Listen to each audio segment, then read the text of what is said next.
அவங்க 2 பேர் தான் பார்க்கலையா என்ன? இல்லையா? இன்னும் நிறைய பேர் அந்த பட்டியலில் இருக்கிறாங்க. இன்னும் 2 பேர்த்த சொல்கிறேன்னு அடுத்த 2 வரி சொல்றாரு பாருங்க. அன்றியும் இந்திரனும் வானோரும் ஏனோரும் எப்புவியும் மந்தர வெற்பும் மறிகடலும் மந்திரமும் வேதமும் வேத முடிவின் விளை விந்து உடன் நாதமும் காணா நலத்தினான். சொன்னார் அன்றியும் இந்த 2 பேர் மட்டும் இல்லப்பா. அன்றியும் யாரு? இந்திரனும் வானோரும் ஏனோர். அப்படியே திருவாசக வரி. இந்திரனும் வானோரும் ஏனோரும் அந்தரமே நிற்க சிவன் அவனி வந்தருளி எந்தரமும் ஆட்கொண்டு. அது என்ன சொல்றாரு? இவங்கெல்லாம் தேடுனாங்கப்பா, கிடைக்கல. எந்த தகுதியும் இல்லாத என்னையும். அந்த எந்தரமுங்கிற சொல்லுக்கு என்ன பொருள் தெரியுங்களா? உரை எடுத்து பாருங்க. எந்த தகுதியும் இல்லாத என்னையும் எந்தரம் ஆட்கொண்டு இந்த பெருமான் எனக்கு அருள் செய்தார்னு மணிவாசகர் அழுது நிற்கிறார். அதனால எந்தரம், இந்திரனும் வானோரும் ஏனோரும் அந்தரமே நிற்க சிவனவனி வந்தருளி எந்தரமும் ஆட்கொண்டு தோட்கொண்ட நீற்றானா சிந்தனையை வந்திருக்கும் சீராறு பெருந்துரையான் பந்தம்பரிய பரிவேர் கொண்டான் தந்த அந்தமில ஆனந்தம் பாடுதுங்கானம்மானாய். என்ன ஆனந்தத்தை கொடுத்தாரே அந்த குதிரை மேலே வந்த குதிரை சேவகன் எனக்கு கொடுத்த ஆனந்தத்தை என்னன்னு நான் சொல்லட்டும் அப்படின்னு அம்மானையில் பதிவு செய்கிறார். எனவே வானோரும், அதுக்கப்புறம் எப்புவியும். ஆனால் ஒவ்வொரு உலகத்துக்கும் ஒரு தலைவர் இருப்பாங்க.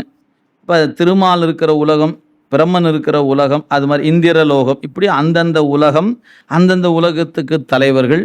இப்படி எந்த உலகத்தில் எந்த தலைவராலும் காண முடியாத இயல்புடையவன் பெருமான். எப்புவியும் மந்திர வெப்பும். அப்படியே உரை பார்த்து கொள்ளுங்க.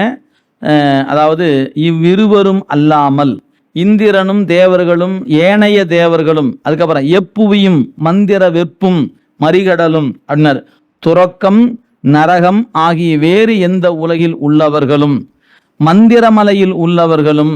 அப்ப எப்புவி என்பதற்கு சொர்க்கம் மற்றும் நரகம் 2ல் இருக்கவங்களும் சரி, மந்திர உலகத்தில் இருக்கக்கூடியவங்களாக இருந்தாலும் சரி, மரித்து எழும் அலைகளை உடைய கடல் சூழ்ந்த உலகங்களில் உள்ளவர்களும் மந்திரம் வேதமும், அதாவது மந்திரம் என்கிற மந்திரத்தாலும் வேதத்தாலும் வேத முடிவினுடைய விளை விந்துவுடன் நாதம் என்று சொல்லக்கூடிய அவற்றால், எனவே வேதங்களின் முடிவாக இருப்பது உபநிடதம், அந்த உபநிடதங்களாலும் உயிர்களுக்கு ஞானத்தை விளைவிக்கக்கூடிய விந்து நாதம் என்கிற தத்துவ கூட்டங்களாலும் காண முடியாத நலத்தை உடையவன்.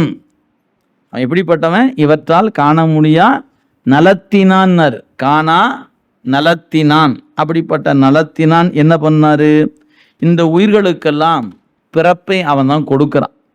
எப்படி கொடுத்தாருன்னு போன நூல்லையே படிச்சுட்டோம். முதல் பிறப்பு எப்படி கொடுத்தாருன்னு படித்தோம்.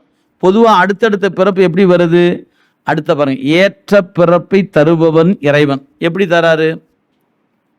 ஓத அறியான் எளியான் அளவிறந்து நின்ற பெரியான் சிறியான் பெண் பாகன் தெரியா அருவான் உருவான் அரு உருவம் அல்லான் மரியான் மரிப்பார் மனத்தான் பரியான் மெய்யர்க்கு மெய்யன் வினைக்கு வினை ஆயினான் பொய்யர்க்கு பொய்யன் பொய்யர்க்கு பொய்யாய பொய்யினன் ஐயன் படநாகம் பூண்ட பரமன் பசுவின் இடமா நிறைந்த இறைவன் சுடர் ஒளியான் என்றும் உளன் என்றும் உளன் அன்றளவு யானும் உளனாகி என்றும் உளன்